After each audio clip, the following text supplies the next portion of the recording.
Hola amigos y hermanos, decíamos que este vídeo, que en la Europa cristiana nacieron el capitalismo y la burguesía, todo lo contrario de lo que es el Evangelio. Es un hecho que precisamente en Europa nacieron dos movimientos que han marcado de forma decisiva el modernismo y la modernidad.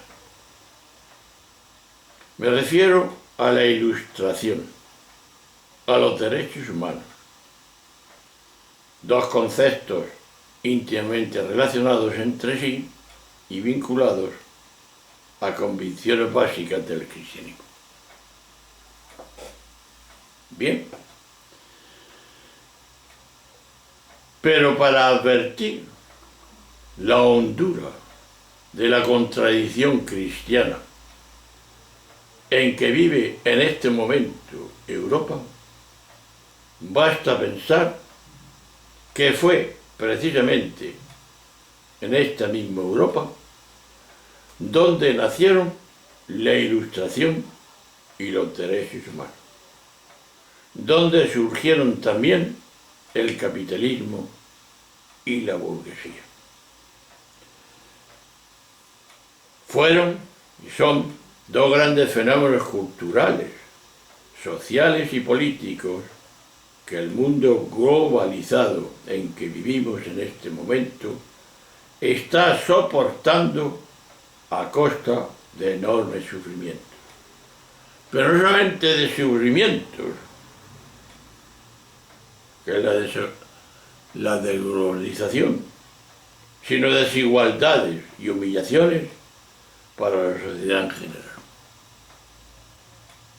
El caos, más ricos y más pobres. La pregunta está servida. ¿Cómo se explica que el continente y la cultura, en el que durante siglos ha vivido el cristianismo, el continente desde donde el mismo cristianismo ha sido exportado a todo el mundo y donde reside el centro institucional del cristianismo y de la Iglesia, haya alumbrado también el capitalismo y la burguesía, dos realidades que están en las antípodas del Evangelio? ¿Te lo explicas tú? Pues yo, tal vez, sí me lo explico. Veamos por partes. ¿Qué es? Y lo sabes ya, el capitalismo.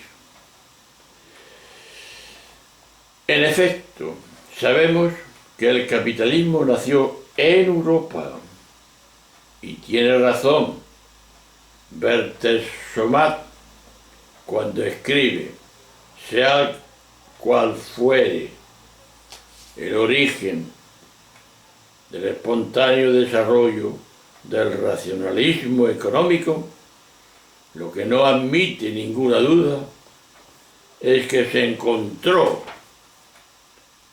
un fuerte apoyo en las doctrinas de la Iglesia, cuyas aspiraciones en cuanto al conjunto de la vida coincidían con la fusión que el espíritu capitalista había de desempeñar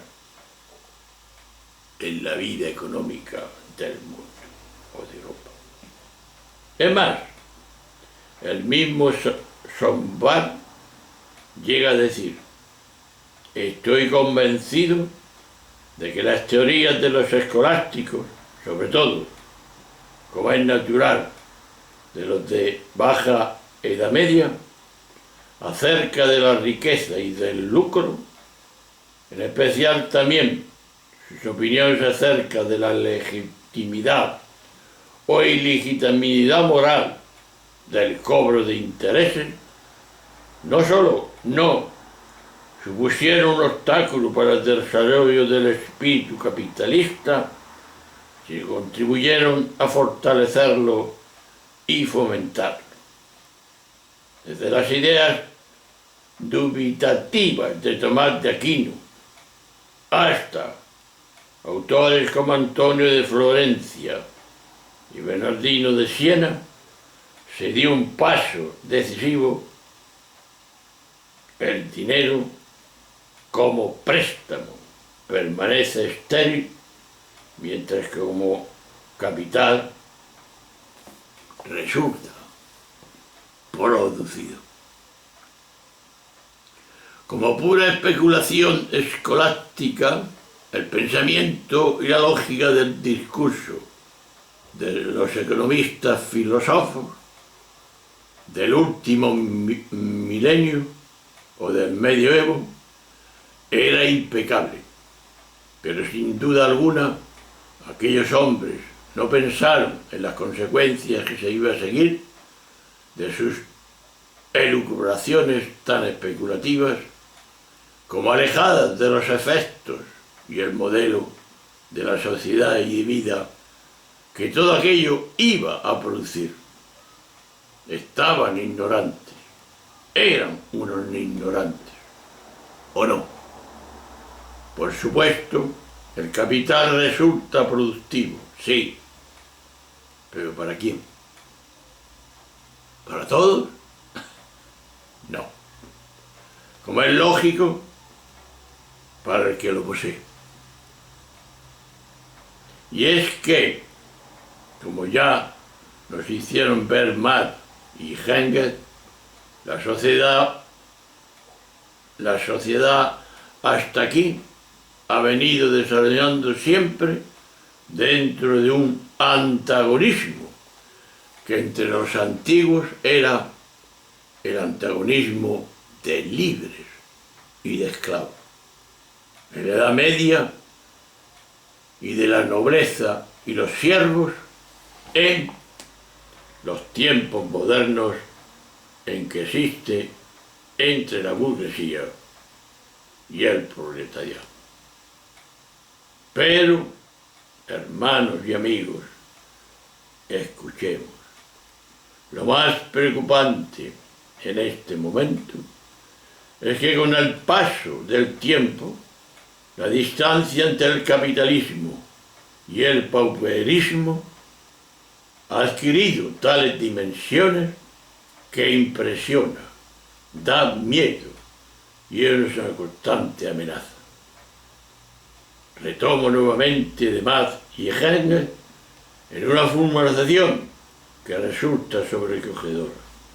El pauperismo moderno ha asumido su carácter político, mientras que el viejo mendigo soporta su suerte con resignación, viendo en ella una prueba divina. El desarrapado moderno se pregunta si está obligado a marchar miserablemente por la vida porque el azar lo haya traído al mundo entre andrajos. Esto, hermanos, no es una teoría. Es un hecho, y un hecho sobre todo, que está en la base de las guerras que han asolado Europa una y otra vez. El orgullo de los capitalistas y la desesperación de los andrajosos. Esos dos hechos brutales han sido la causa de conflictos tan aterradores como dos guerras mundiales que la Europa cristiana ha causado y soportado en el siglo XX. Y ya cuando aún vivimos muchos de los que tuvimos que soportar la Segunda Guerra Mundial, tenemos que estar escuchando a los profetas de desgracias que anuncian la posible cercanía de la Tercera Guerra Mundial, que ya creo que ha empezado. Y en todo caso, La crisis económica que de tiempo en tiempo nos agobian están sin duda condicionadas y determinadas por los oscuros intereses del sistema económico, el capitalismo, el canalla de turno, que nos ha impuesto. Por eso la pregunta va para todo el mundo y sobre todo para los cristianos. ¿Cómo puede ser cristiano un continente que ha desencadenado tanta violencia y tanta barbarie? Así, escúchalo bien, esto solo es posible si en Europa hemos inventado un cristianismo despojado ¿de quién? Del Evangelio. Pero ¿tiene eso algún sentido y alguna razón de ser? Pues veamos. Si antes hemos hablado del capitalismo, ahora hablamos de la burguesía. Si en lugar del capitalismo nos fijamos en la burguesía, nos encontramos con el limitado sentido y alcance de una institución que promovió este hecho social y cultural, de nuevo, ¿con quién? Con la Iglesia. Para tener la documentación básica sobre este asunto, es indispensable el excelente estudio que hace casi un siglo publicó Bernard Gauthier sobre la formación de la conciencia burguesa. Este acontecimiento principal en Francia durante el siglo XVIII, y fueron precisamente los teólogos los principales educadores de esa burguesía. Como ejemplo de esta mentalidad, basta recordar algunos de los abundantes textos del gran predicador que fue Bourdieu. Decía él, la voluntad de Dios es que en la sociedad humana haya diferencias de clase. Una conclusión a la que este importante creador y orador religioso llegó después de la siguiente reflexión. Escucha bien. Cuando Dios creó el mundo y fue su voluntad que en él se formase una sociedad de seres humanos que debían convivir y estaban destinados a mantener un comercio recíproco, resolvió en su omnisciencia que por fuerza nos arranca la más alta admiración. Lo conveniente de que hubiera diversas clases y adjudicó a cada una de ellas determinadas funciones y deberes. En razón del decreto de la providencia divina, están los unos colocados más altos, mientras que los demás están subordinados a estos primeros. Habiendo situaciones llenas de brillo y gloria y otras de gran inferior, pero todas tienen, por la regla divina, sabiduría. Pero hermanos, a fin de cuentas, el espíritu y la mentalidad burguesa no hacía otra cosa que justificar como algo querido por Dios la diferencia entre ricos y pobres, entre poderosos y débiles. Esto es lo que argumentaba en sus sermones el gran predicador de la burguesía, que fue el jansenista Nicole. Para este famoso experto en sermones, que recreaba a los burgueses de su tiempo, el pobre es la figura de Cristo. Por toda su existencia es un símbolo del cristianismo católico. Pero esta dignidad le es prestada, por decirlo así, sin que la haya adquirido por sí misma. Es por su modo entero de existir un cristiano, sin que sea precisamente consciente de ello, es decir, sin que su cristiano modo de existir responda a su propia voluntad. En cambio, el burgués sería el cristiano consciente, el hombre que se propone como fin incorporar en su propia persona los valores cristianos dentro de la vida del siglo. La gran pregunta es la siguiente: ¿cómo se podía justificar esta forma de pensar que hoy nos escandaliza y hasta se nos hace insoportable? ¿Es verdad o no? Pues ante todo, insistiendo en la necesidad de someterse a la autoridad de los que mandan, que son obviamente los que tienen en sus manos el poder y la riqueza, hay que someterse en la vida secular a la autoridad, aun cuando su ejercicio abuse los dominadores de su poder. Pero, ¿por qué semejante abuso de poder y de sumisión? Es el Espíritu Divino, escribe Kellner, quien intuye y sostiene la autoridad legítima a la vez regla su uso.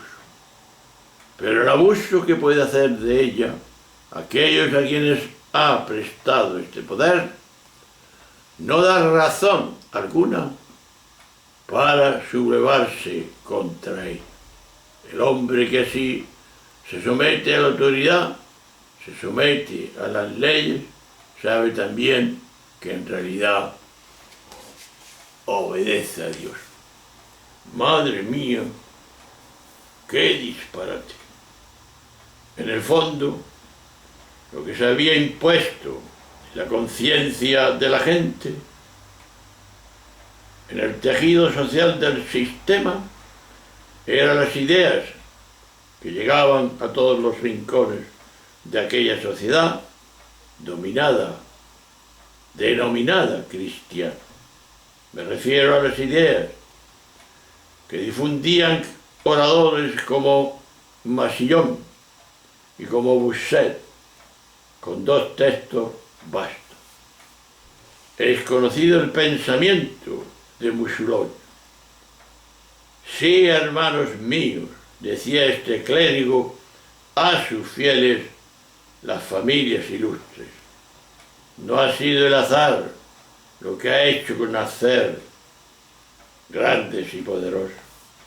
Dios, desde el comienzo de los siglos, os ha destinado a esta gloria temporal, marcados por el sello de su grandeza y separados del populacho por el brillo de los títulos y distinciones humanas. A lo que Bossuet añadía: no tengo necesidad de deciros que es Dios quien concede los grandes orígenes, las grandes familias. No lo dudéis, cristianos. Dios ha preparado en su consejo eterno las grandes familias que son la fuente de las naciones, y en todas las naciones son las cualidades dominantes, de forma que son ellos quienes deben hacer las fortunas. Este era, por desgracia, el espíritu y la mentalidad de la burguesía que el cristianismo difundió desde la Alta Edad Media hasta la Ilustración. El mejor servicio que la religión le prestó a la política y de uso a uso del pueblo sencillo y trabajador que soportaba el peso de la vanidad, el orgullo y los privilegios de los potentados de la Iglesia. Aquello era, y sigue siendo todavía, literalmente, ¿qué? El Evangelio marginal. Aquí nos quedamos y pasaremos al próximo vídeo para ver religión y evangelio. ¿Son incompatibles? ¿Son compatibles? Empezaremos diciendo con el título: ¿lo religioso un peligro? Pues un abrazo y hasta la próxima.